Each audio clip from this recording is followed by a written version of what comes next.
प्रसारण आप देख रहे थे उस कार्यक्रम का जिसके तहत वीडियो कॉन्फ्रेंसिंग प्रोग्राम के जरिए प्रधानमंत्री नरेंद्र मोदी और बांग्लादेश की प्रधानमंत्री शेख हसीना ने भारत बांग्लादेश मैत्री पाइपलाइन का उद्घाटन किया। और इस पाइपलाइन के बारे में बहुत कुछ हम आपको बता चुके हैं। 377 करोड़ रुपए की लागत से बनाया गया। जो बांग्लादेश में जितना सा हिस्सा है उसमें 285 करोड़ रुपए की लागत आई है, लेकिन वो भी फिलहाल भारत ने ही अनुदान सहायता के तहत दी है, जिसके ज़रिए जो हाई स्पीड डीजल है उसको पहुंचाने का काम होगा। और इस पाइपलाइन का क्या कुछ महत्व है, इसके बारे में हमसे बात करने के लिए हमारे ख़ास मेहमान जुड़ रहे हैं प्रोफेसर संजय भारद्वाज, जो school of international studies JNU के हैं। बहुत बहुत स्वागत प्रोफेसर संजय भारद्वाज जी।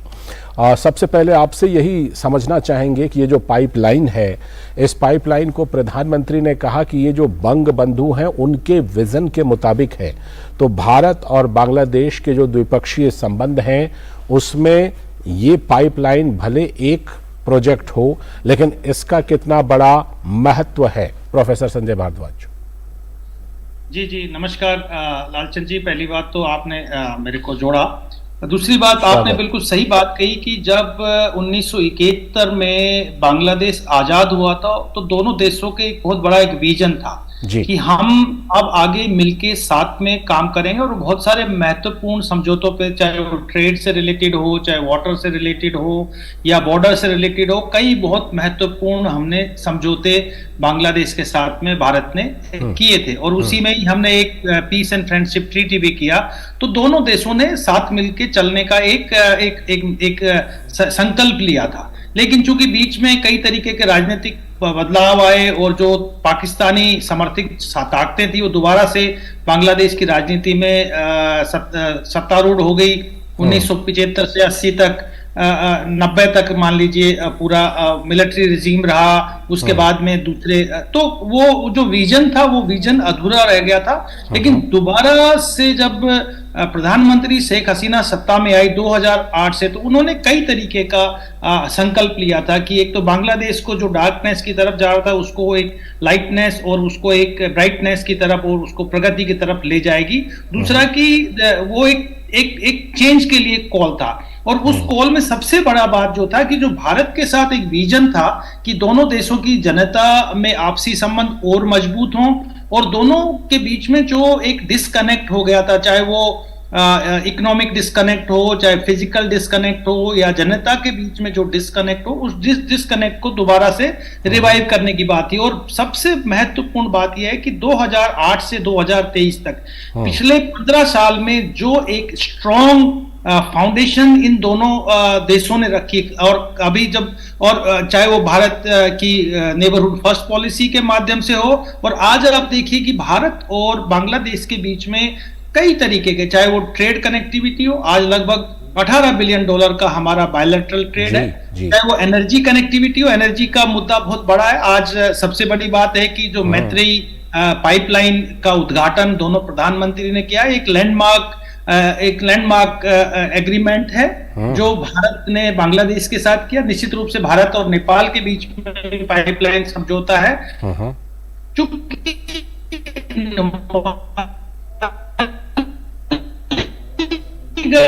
एक ऐसा रिफाइनरी है जो एक हाई स्पीड डीजल और ये कई पूरे एशिया में और पूरे, चाहे वो वैक्स हो, चाहे वो सभी देशों में, साउथ ईस्ट एशियन कंट्रीज में या आप मिडिल ईस्टर्न कंट्रीज में, बांग्लादेश में भी इस पेट्रो प्रोडक्ट्स का नुमालीगढ़ से अब एक्सपोर्ट होगा थ्रू पाइपलाइन। और इसमें जो बड़ी बात है कि जो बांग्लादेश के जो नॉर्दर्न डिस्ट्रिक्ट्स हैं, जिसमें आप रंगपुर या आप राजशाही और इनसे नीलाम्बरी और ये जो नॉर्दर्न डिस्ट्रिक्ट है, इसमें हाई स्पीड डीजल की आपूर्ति होगी। और ये जो डीजल होगा, ये इसमें 2-3 बातें खास है। एक तो सस्ता होगा, एक कार्बन मुक्त होगा जो पोल्यूशन बहुत कम करेगा, क्योंकि दोनों देश उस दिशा में भी काम कर रहे हैं। और जी मैं लौटता हूँ आपके पास और हमारे साथ पिनाक रंजन चक्रवर्ती जी, जो बांग्लादेश में भारत के उच्चायुक्त रह चुके हैं, पूर्व उच्चायुक्त, वो हमारे साथ जुड़ चुके हैं।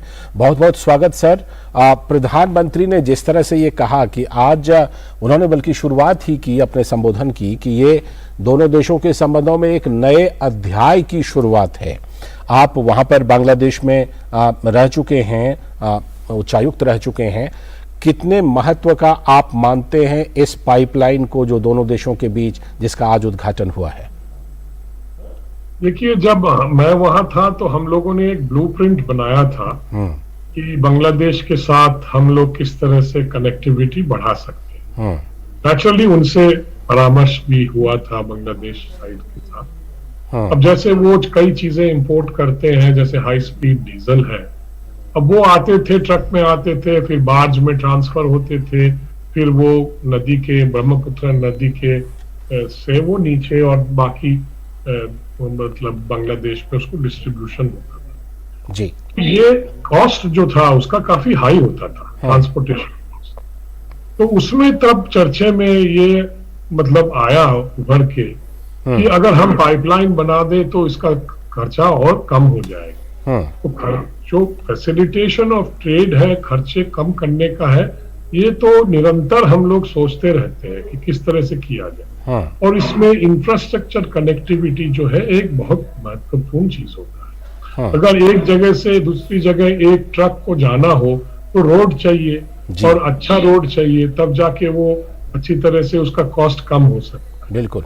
अब इस तरह से हमने सोचा था, तो ये ब्लूप्रिंट के अंदर में आया था कि ये पाइपलाइन बनाया जाए। तो तब से ये चल रहा है इस पे काम। आज बड़ी खुशी की बात है कि ये पाइपलाइन इनॉग्रेशन हो रहा है, और इससे जो डीजल वगैरह जो बांग्लादेश में आएगा वो काफी मतलब ट्रांसपोर्टेशन कॉस्ट काफी सस्ता हो जाएगा जी।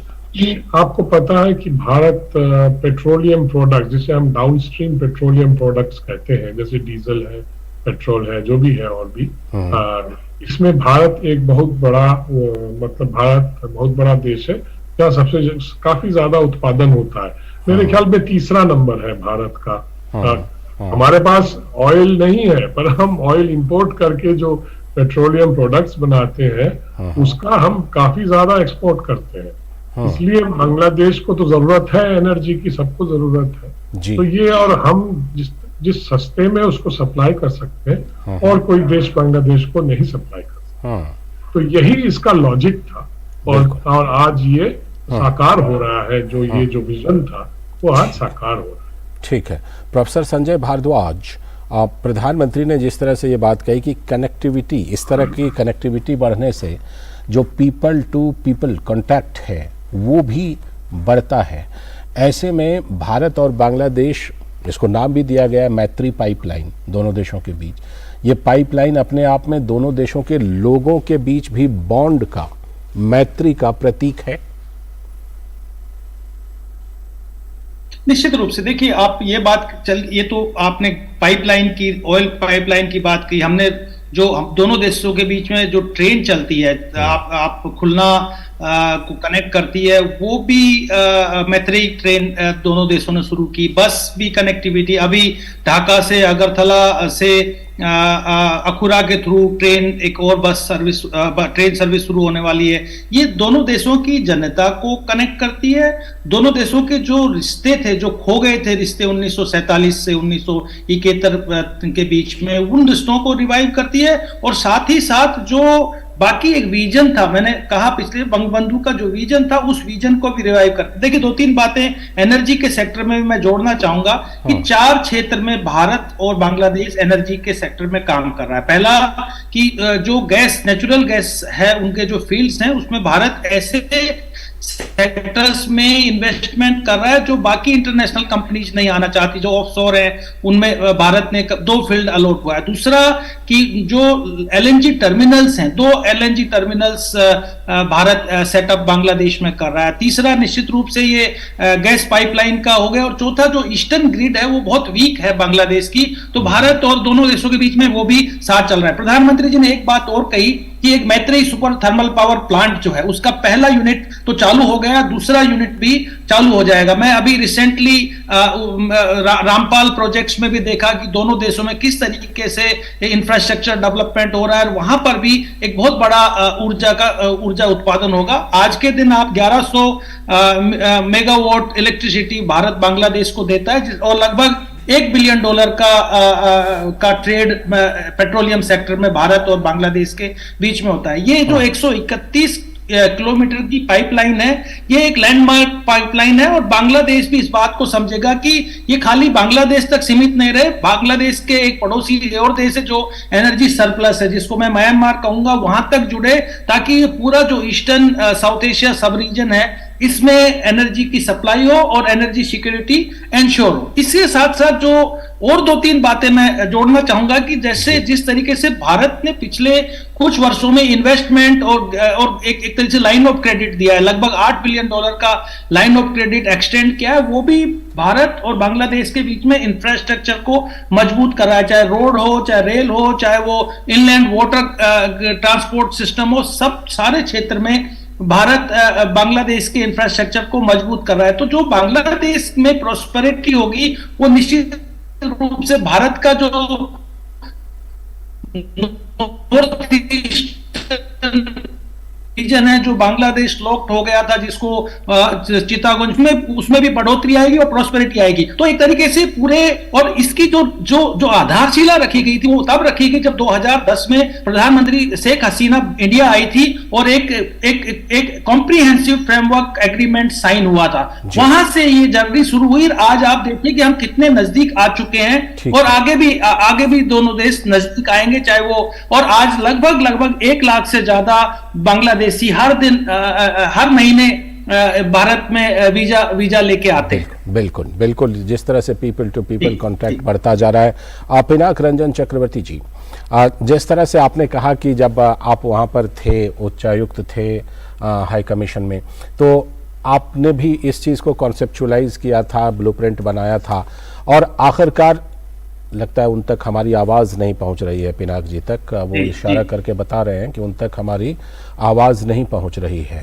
तो फिलहाल उनसे मैं संपर्क करूंगा, लेकिन उससे पहले एक ब्रेक ले लेते हैं और ब्रेक के बाद जब लौटेंगे तब अपने दोनों मेहमानों से इस चर्चा को जारी रखेंगे।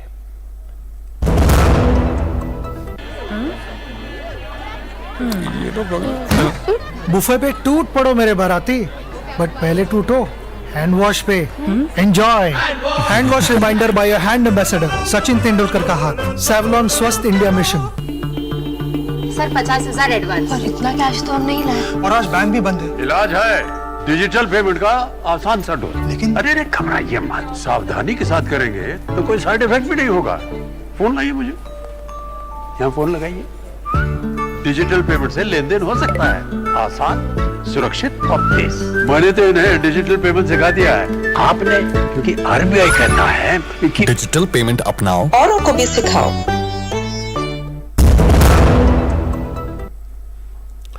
स्वागत है ब्रेक के बाद, और अब हम चर्चा कर रहे हैं भारत बांग्लादेश मैत्री पाइपलाइन जो है उस पर चर्चा कर रहे हैं अपने दोनों खास मेहमानों से।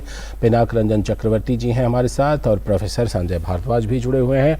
पिनाक रंजन चक्रवर्ती सर, आपसे हमने ये जानना चाहा था, जैसे आपने जिक्र किया कि ये जो पाइपलाइन है इसका ब्लूप्रिंट पहले से ही बन रहा था, 2018 में इसका उद्घाटन हुआ, शिलान्यास कहेंगे, और अभी 2023 यानी 4 साल से थोड़ा सा ज़्यादा वक्त लगा होगा, और इसका उद्घाटन भी उन्हीं दोनों प्रधानमंत्रियों ने किया, यानी कि प्रधानमंत्री नरेंद्र मोदी और प्रधानमंत्री शेख हसीना ने।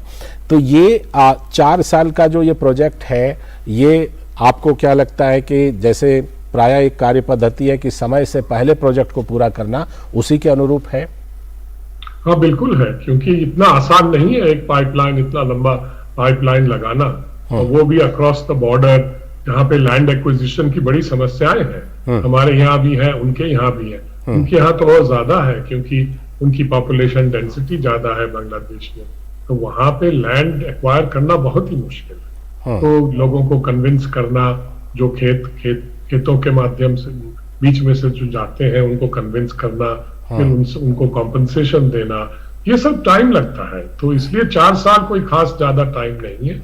और जल्दी हो सकता था, हमेशा इस तरह के प्रोजेक्ट में हम टिप्पणी कर सकते हैं कि हाँ और जल्दी हो सकता था और सस्ता हो सकता था, इस तरह की बातें होती हैं। पर वो ठीक है, वो एक आर्ग्यूमेंट का हमेशा रहता है। पर मैं समझता हूं कि ये 4 साल कोई ज्यादा टाइम नहीं लिया है इसके। और वैसे टेक्निकल एक्सपर्ट्स जो पाइपलाइन पे एक्सपर्ट्स हैं वो आपको ज्यादा बता पाएंगे। पर मेरे विचार में ये जो मैत्री वाला शब्द है ये काफी जगह लग चुका है ऑलरेडी। 2008 में जब हम लोगों ने चलाया था जो ढाका कोलकाता ढाका पैसेंजर ट्रेन, उसका नाम सबसे पहले मैत्री एक्सप्रेस रखा गया। उस ट्रेन में मैं पहली बार जब वो ट्रेन चला था, मैं उस ट्रेन में सवार था, कलकत्ते आया था मैं। तो मुझे याद है कि वो तब से शुरू हुआ था ये सब काम और आज तक चल रहा है। इंफ्रास्ट्रक्चर जो है ओवरनाइट बनता नहीं है और आजकल रेलवे सेक्टर में भी काफी काम चल रहा है। जो हमारे कनेक्टिविटीज थे जो 47 में 65 में एक्चुअली वॉर के बाद पाकिस्तानियों ने उसको बंद कर दिया था, तोड़ दिया था। अब वो सारी कनेक्टिविटीज जो है हम लोग उस पे काम कर रहे हैं। वो सारा कनेक्शन हो जाएगा। तो आप कल दिल्ली में बैठकर एक्चुअली एक ट्रेन से आप जा सकेंगे और अगरतला तक जा सकेंगे वाया बांग्लादेश। तो इस तरह के कई ऐसे प्रोजेक्ट्स हो रहे हैं। तो मेरे ख्याल में सामने कुछ एक और मतलब 10 साल में ये सारे कंप्लीट हो जाएंगे और तब कनेक्टिविटी इतनी बेहतर हो जाएगी कि लोग आना जाना सबका सुविधा हो जाएगा। तो खर्चा भी कम होगा क्योंकि ट्रेन में जाने से या जो ट्रांसपोर्ट सेक्टर है ट्रेन में ट्रांसपोर्टेशन और पानी का ट्रांसपोर्टेशन भी काफी हो रहा है, ड्रेजिंग वगैरह हो रहा है। तो हमारी नेशनल वाटरवे पॉलिसी है और उनकी जो वाटरवे पॉलिसी है उनमें तालमेल शुरू हो गया है। तो वाटरवे ट्रांसपोर्टेशन भी एक बहुत बड़ा सहायता देता है क्योंकि वो चीपेस्ट है in terms of all modes of transport. तो ये सारे काम हो रहे हैं बांग्लादेश और भारत के बीच में। जो अब ट्रेड देख लीजिए कहां से कहां पहुंच गया है, 18 बिलियन पहुंच गया है। सबसे बड़ा ट्रेडिंग पार्टनर है बांग्लादेश हमारा। मेरे ख्याल दुनिया में 3rd या 4th है हमारा एक्सपोर्ट मार्केट उनका। तो इस तरह की जो कनेक्टिविटीज हो रही है, इस तरह का जो काम चल रहा है, इसमें मुझे कोई संदेह नहीं है कि ये आगे और भी सुदृढ़ हो। बिल्कुल। प्रोफेसर भारद्वाज, आपसे जरा इसका जो भू राजनीतिक महत्व है उस पर चर्चा करना चाहूँगा कि जैसा हम जानते हैं कि पहले था लुक ईस्ट, उसके बाद आया एक्ट ईस्ट, लेकिन अब जिस तरह से ये काम हो रहा है बांग्लादेश के साथ, तो इसको हम ये कहेंगे कि ये एक्ट ईस्ट से भी आगे की बात है कि एक्ट ईस्ट तो करना ही है, तेज़ी से करना है, ज़्यादा से ज़्यादा क्षेत्रों में करना है। और इसका जो ख़ास तौर पर भू राजनीतिक महत्व इस इलाके के लिए है, दक्षिण एशिया के लिए है, वो बहुत बड़ा महत्व है। ख़ास तौर पर भारत बांग्लादेश के संबंधों की ये बात नहीं, हम सार्क की भी बात कर सकते हैं कि इस इलाके में इन चीज़ों का बहुत बड़ा महत्व है। प्रोफेसर भारद्वाज, देखिए, पहली बात तो ये देखिए कि जो बांग्लादेश और भारत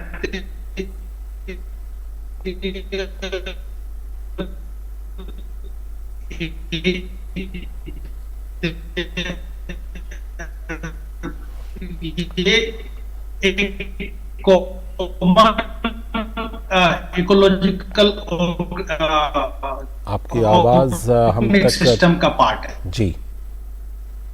जी बोलिए अभी आ रही है। लगता है उनकी आवाज़ अब तक नहीं आ रही है, हमारे तक नहीं पहुंच रही है। लेकिन पिनाक रंजन चक्रवर्ती जी, आपसे मैं वही सवाल लेना चाहूँगा कि जो इस इलाके को देखते हुए, दक्षिण एशिया के इस इलाके को देखते हुए भारत और बांग्लादेश का संबंध जिस तरह प्रगाढ़ होता जा रहा है, ये अपने आप में जिसे कहते हैं कि एक लार्जर इंटरेस्ट ना सिर्फ भारत बांग्लादेश के लिए बल्कि इलाके के लिए भी ये बहुत ही महत्वपूर्ण बिल्कुल है। क्योंकि मेरे विचार में जब प्रधानमंत्री मोदी जी ने लुक ईस्ट को जब एक्ट ईस्ट का नाम दिया, इसका मतलब मेरे विचार में पर्सनली मैं सोचता था कि ये डिलीवरी की बात करते थे। हमने तो काफी प्रोजेक्ट बना लिए पर डिलीवर भी करना है, इसलिए एक्ट का शब्द इस्तेमाल हुआ। अब ये जो आज देख रहे हैं ये एक्ट के तहत आता है कि हमने डिलीवर कर रहे हैं, जो हमने प्लान्स किए हैं, प्रोजेक्ट चलाए हैं, अब वो डिलीवर हो रहे हैं। और इधर जो रीजनल इसका जो कॉन्टेक्स्ट है वो है, किसी तरह से हम लोग म्यांमार को भी जोड़ना चाहते हैं। ट्राइलैटरल हाईवे है थाईलैंड तक, अब बांग्लादेश भी चाहता है उसमें जुड़ना। म्यांमार में गैस है, अगर उस गैस को हम जोड़ दें इस पाइपलाइंस, हमारे यहाँ पाइपलाइंस जो है उसके साथ जोड़ दें तो वो भी फायदा होगा दोनों देशों को। तो इस तरह की सोच है। पर वो दूसरी बात है कि म्यांमार में जिस तरह का माहौल है अभी वो उतना अच्छा नहीं है।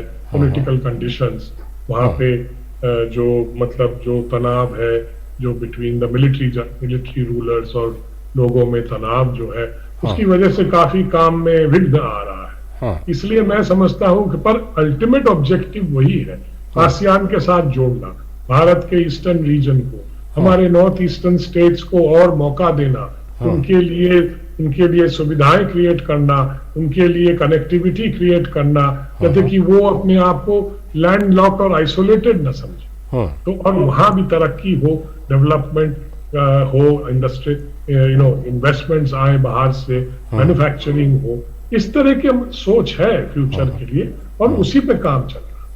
जी, प्रोफेसर संजय भारद्वाज भी हमारे साथ जुड़े हुए हैं बल्कि। प्रोफेसर संजय भारद्वाज, आपसे भी वही सवाल हमने पूछा था कि अगर इसे देखें हम भू राजनीतिक संदर्भ में इस इलाके के लिए, तो इस इलाके के लिए आपको ये दोनों देशों के बीच जो इस तरह के प्रगाढ़ संबंध, इस तरह की भागीदारी, पार्टनरशिप जिस तरह से होती जा रही है, ये सिर्फ दोनों देशों के लिए नहीं बल्कि इस इलाके के लिए बहुत ही महत्व की बात है।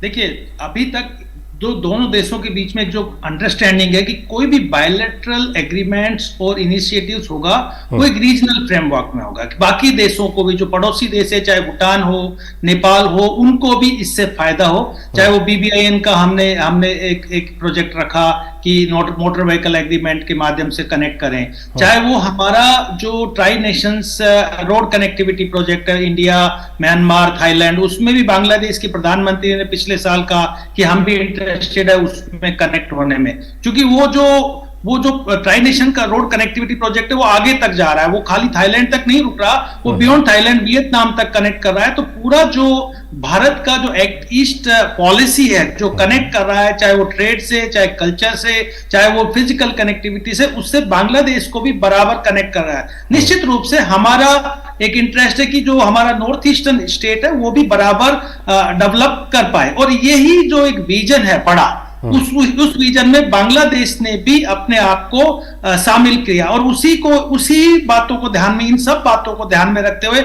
हमने कई जो महत्वपूर्ण मुद्दे थे, चाहे वो लैंड बाउंड्री एग्रीमेंट्स हमने और चाहे सिक्योरिटी कोऑपरेशन की बात हो, एक दूसरे के प्रति रेसिप्रोकेट किया, एक दूसरे के कंसर्न को समझा और उसमें हम आगे बढ़ते चले गए। तो आज इस स्थिति में पहुंच गए हैं कि एक स्ट्रॉन्ग फाउंडेशन भारत और बांग्लादेश के बीच में आ चुकी है, और उसके रिजल्ट्स, ये परिणाम आने शुरू हुए हैं कि हम इतने सारे प्रोजेक्ट, चाहे वो ट्रेड के क्षेत्र में हो, चाहे वो वाटर इनलैंड वाटर कनेक्टिविटी के क्षेत्र में हो, चाहे वो एनर्जी के सेक्टर में हो, सभी में हम अब उसको एग्जीक्यूट करने लगे, उसको लागू करने लगे। इससे क्या होगा? इससे ये होगा कि जो हमारा जो भारत का जो दक्षिणी पूर्वी एशिया के साथ एक बड़ा ट्रेड होता है, लगभग 66% जो ट्रेड है भारत का वो ईस्टवर्ड होता है, वो ट्रेड बढ़ेगा, उसका वॉल्यूम बढ़ेगा, और जो दक्षिणी पूर्वी एशिया का जो इमर्जिंग इकोनॉमीज है उसमें भी भारत भी जुड़ेगा, बांग्लादेश भी जुड़ेगा। और इसमें बांग्लादेश का प्रधानमंत्री के जो एक उन्होंने अपनी विलिंगनेस दिखाई कि यस, हम भी आपके साथ में जुड़ के इन प्रोजेक्ट्स को आगे बढ़ाएंगे। तो इससे क्या होगा कि जो पूरा क्षेत्र है, जो बे ऑफ बंगाल रीजन है, उसमें प्रॉस्पेरिटी आएगी। और मैं एक दो बातें और कहना चाहूंगा कि देखिए, जरूरत अब आगे क्या, एक तो हमने बे ऑफ बंगाल इनिशिएटिव शुरू किया है, Bay of Bengal department Nalanda university में हमने शुरुआत किया है कि वहां पे स्टडी हो, ज्वाइंट स्टडी हो, चाहे वो एनर्जी सेक्टर हो, चाहे एनवायरमेंटल सेक्टर हो, क्योंकि बांग्लादेश में भी बहुत बड़ा एक एनवायरमेंटल कंसर्न है। जैसे ही सी राइज हो रहा है तो बांग्लादेश में काफी क्षेत्र सी के अंदर आ रहा है। तो बिल्कुल जुड़ेंगे आपसे, फिर से जुड़ेंगे और साथ में पिनाक रंजन चक्रवर्ती सर हमारे साथ हैं, उनसे भी जुड़ेंगे। लेकिन अभी वक्त है एक ब्रेक का, और ब्रेक के बाद जब लौटेंगे तो फिर थोड़ी और चर्चा को आगे बढ़ाएंगे आप दोनों के साथ। मिठाई तो हमारे जमाने में होती थी। हाँ तो जाइए ना अपने जमाने में। रोमांस तो हमारे जमाने में होता था। पेमेंट भी उसी जमाने का है। अरे भैया डिजिटल पेमेंट करना सीखिए नए जमाने में, इजी सेफ एंड फास्ट है। हमने तो इनको डिजिटल पेमेंट करना सिखा दिया, आपने ये सेल्फी लेते हैं, ये हमारे जमाने का है। आरबीआई कहता है कि डिजिटल पेमेंट अपनाओ, औरों को भी सिखाओ। Yes yes. मैच में डूब गए और हैंड वॉश भूल गए। Hand wash reminder by a hand ambassador, Sachin Tendulkar का हाथ। सेवलॉन स्वस्थ इंडिया मिशन। ब्रेक के बाद एक बार फिर से आपका स्वागत है। हम आज चर्चा कर रहे हैं भारत बांग्लादेश मैत्री पाइपलाइन पर, जिसका आपसे थोड़ी देर पहले उद्घाटन किया है प्रधानमंत्री नरेंद्र मोदी ने और बांग्लादेश की प्रधानमंत्री शेख हसीना ने। हमारे साथ हमारे दोनों खास मेहमान जुड़े हुए हैं, professor Sanjay Bhardwaj school of international studies JNU से, और साथ में पिनाक रंजन चक्रवर्ती जी जो बांग्लादेश में भारत के उच्चायुक्त रह चुके हैं। पिनाक रंजन सर, जैसे ये पाइपलाइन है, आपने जिक्र किया कि ये इतना भी आसान नहीं था, तो ऐसे में जो अपने यहाँ जो असम सरकार है, असम सरकार की जो इसमें भूमिका रही है भारत की तरफ से, उसको निश्चित रूप से उसकी सराहना होनी चाहिए इस पाइपलाइन के पूरे होने में और बनकर तैयार होने में।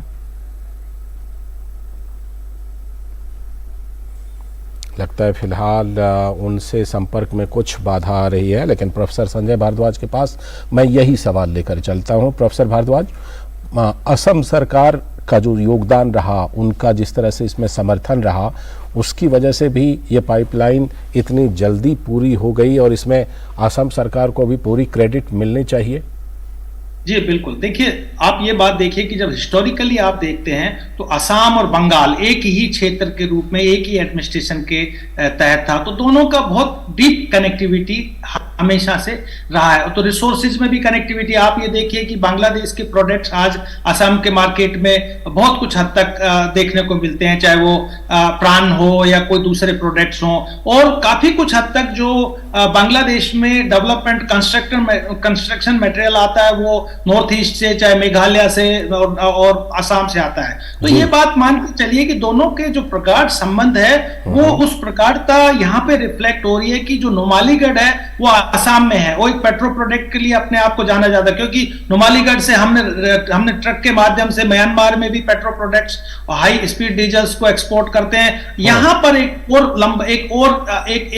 एक ये कहिए कि एक स्टेप हम आगे बढ़े हैं कि हमने पाइपलाइन के माध्यम से, जो 131 किलोमीटर की पाइपलाइन है उसके माध्यम से, तो निश्चित रूप से जो एक्सपोर्ट हो रहा है उसमें असम सरकार का योगदान बहुत बड़ा है, क्योंकि जो नुमालीगढ़ रिफाइनरी है वो असम में है। और आप ये भी देखिए कि अभी जब दोनों उद्घाटन किया तो असम के मुख्यमंत्री भी जुड़े हुए थे, यानी कि भारत ने चाहे वो कोई भी एग्रीमेंट हो, चाहे एनर्जी से रिलेटेड हो, वाटर से रिलेटेड हो या बॉर्डर में भी ये बात आई थी कि सारे जो नॉर्थ ईस्टर्न स्टेट्स हैं, बंगाल सहित, सबको उसमें कॉन्फिडेंस में लेके, और मैं एक बात बताता हूं, इसमें जो मेन फॉर्मूला अपनाया गया है वो ये अपनाया गया है।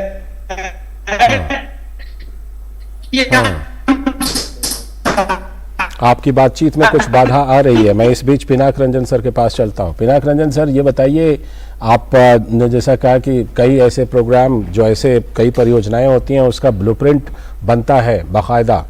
आने वाले दिनों में हम ऐसे और भी कई, जैसे कनेक्टिविटी पर खास जोर दिया प्रधानमंत्री नरेंद्र मोदी ने, बांग्लादेश की प्रधानमंत्री ने भी, तो कनेक्टिविटी से जुड़े हुए ऐसी बहुत सारी परियोजनाओं को हम आने वाले दिनों में देख सकते हैं दोनों देशों के बीच, चाहे हाईवे हो, आईवे हो, बस हो, ट्रेन हो, तेल की पाइपलाइन हो, गैस की पाइपलाइन हो, तमाम ऐसी चीजें हम देख सकते हैं आगे चल करके।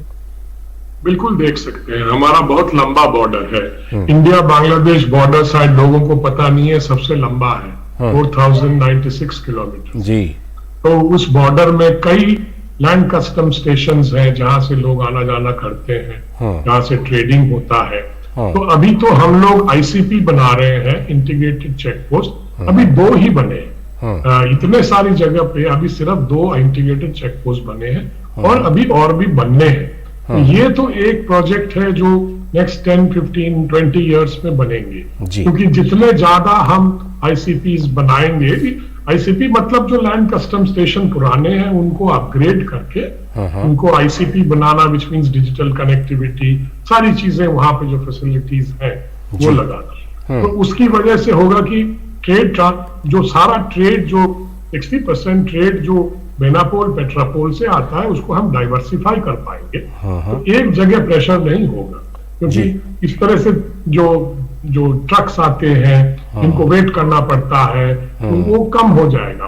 वही मैं कह रहा था कि ट्रेड फैसिलिटेशन का जो हमारा गोल है उसको हम उस पे काम चल रहा है। और उधर हम जो बाकी जो एयरपोर्ट्स हैं उनको कनेक्ट कर सकते हैं। हमारे यहाँ बहुत सारे एयरपोर्ट बन गए हैं ईस्टर्न रीजन में भी। अब फ्लाइट्स तो सिर्फ ढाका तक है और शायद चिटगांव तक है, ये 2 ही जगह फ्लाइट्स चलती हैं इंटरनेशनल फ्लाइट्स। पर हम सिलेट भेज सकते हैं, राजशाही भेज सकते हैं। बाकी बांग्लादेश में जब एयरपोर्ट्स की डेवलपमेंट और होगी तो वो कनेक्टिविटी भी बढ़ेगी, क्योंकि लोगों का आना जाना बढ़ रहा है, इसमें कोई शक नहीं है। क्योंकि 2.5 मिलियन वीजा हम लोगों ने दिया है, 25 लाख वीजा, और वो लोग भी ज्यादा वीजा दे रहे हैं।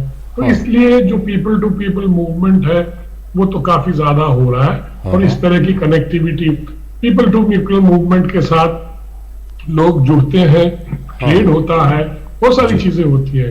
दोनों तरफ से लोग आके यहाँ रहते हैं, स्पेंड करते हैं, मेडिकल ट्रीटमेंट इंडिया में लेते हैं। तो ये सारी चीजें हैं, तो इसमें दोनों देश और भी करीब आ जाएंगे। बिल्कुल, और ये हमें देखने को मिलेगा आने वाले दिनों में। बहुत बहुत शुक्रिया पिनाक रंजन चक्रवर्ती सर, और साथ में प्रोफेसर संजय भारद्वाज जी भी जुड़े थे। बहुत बहुत शुक्रिया आप दोनों का इस चर्चा में हिस्सा लेने के लिए और हमसे ये चर्चा करने के लिए, और हमारे दर्शकों तक इस पाइपलाइन के महत्व को और भारत और बांग्लादेश के बीच जो मैत्री पाइपलाइन है उसका कितना महत्व है इस चीज़ को समझाने के लिए। तो इसी के साथ इस खास पेशकश में इतना ही, लेकिन डीडी न्यूज़ पर खबरों और कार्यक्रमों का सिलसिला लगातार जारी है। नमस्कार।